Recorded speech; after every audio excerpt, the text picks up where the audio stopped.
Друзья, заметил, что и у меня, и у собаки одинаковый кашель. То есть вот я сажусь есть, появляется кашель. Собака подходит к миске, у нее появляется кашель. Причем кашель этот не такой, когда ты болеешь, а бестолковый. То есть вот по-другому я его объяснить не могу.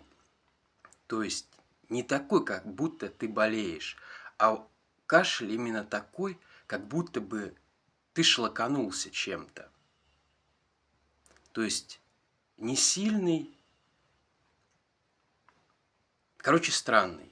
Вот. В общем, странно, решил с вами этим поделиться. Еще когда домой заходим, тоже и у меня, и у собаки может появиться этот кашель. В общем, я нахожу это странным. Вот, в общем-то, все.